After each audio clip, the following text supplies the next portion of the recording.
यो चाहिँ अहिले म घोराई उपमहानगरपालिका यो धर्ना जाने बाटो, यो धारापानी जाने बाटोको सेन्टरतिर पर्छ।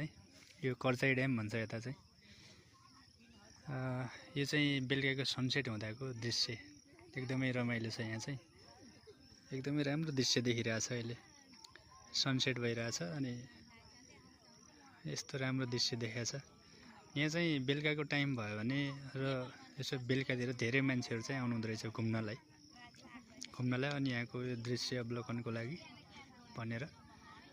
यो ठ्याक्कै चाहिँ घोराई उपमहानगरपालिका वडा नम्बर कति पऱ्यो ठ्याक्कै थाहा भएन। घोराई बजारबाट समथिङ 2-2.5 किलोमिटर तलतिर छ, 2.5 किलोमिटर उत्तर दक्षिणतिर छ, दक्षिण पश्चिमतिर, दक्षिणतिर भनौँ।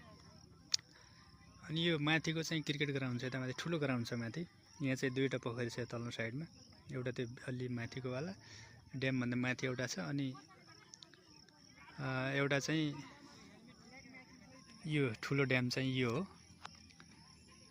यहाँ चाहिँ धेरै मान्छेहरू घुम्नको लागि आउनु भएको छ यता अलि बेलुका साइडतिर, अनि धेरै आउनुहुन्छ यहाँ घुम्नलाई अनि यहाँको यो दृश्य अवलोकनको लागि। मैले यो सम्भावना देखेको चाहिँ के छ भने यहाँ चाहिँ यो घुम्नलाई पनि एकदम राम्रो ठाउँ र खुल्ला ठाउँ रहेछ। यहाँ चाहिँ यो मलाई कस्तो लाग्यो भने पोखराको लेक साइड जस्तो भाइब चाहिँ आउँछ यहाँको स्थानीय सरकार अथवा सङ्घीय सरकार जसले भए पनि सरकार पक्षले चाहिँ यसलाई आन्तरिक टुरिज्म प्रवर्धनको लागि चाहिँ सम्भावनाहरू एकदमै छ। त्यसको लागि चाहिँ पहल गर्नुभयो भने पक्कै पनि आन्तरिक टुरिज्मको लागि त एकदमै राम्रो हुन्छ यहाँ चाहिँ। अनि यता चाहिँ एकदम ठुलो एरिया छ, यो प्लटिङ एरिया छ। यतातिर चाहिँ म अलि थोरै गहिरोमा छु, अनि यो प्लटिङ छ यता, यो पहाड एरिया भयो उता लमै साइडतिरको। अनि यो चाहिँ पोखरी साइड, प्रायः पोखरीको भ्युज हेर्ने भनेर आउनुहुन्छ धेरै मान्छेहरू। अनि यो पोखरी साइड भयो, यता यो माथिको पहाड चाहिँ रोल्पातिर जाने पहाडको साइड हो चाहिँ एकदमै राम्रो छ।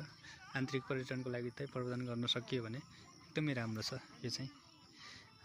जसले यो भिडियो हेर्नुहुन्छ उहाँहरूले आफ्नो प्रतिक्रिया पनि दिनु होला, र यहाँ घुम्न चाहनुहुन्छ भने यहाँ आउनु होला भनेर मैले यो भिडियो मार्फत निवेदन गरेँ। अनि यताको चाहिँ यो प्लटिङ एरिया छ, एकदम धेरै छ यता प्लटिङ एरिया। यो माथिको चाहिँ क्रिकेट ग्राउन्ड हो के अरे। अनि अहिले चाहिँ पानी पऱ्यो, विद्युत सकिदिएर सनसेटको अवस्था छ। यतातिर मान्छे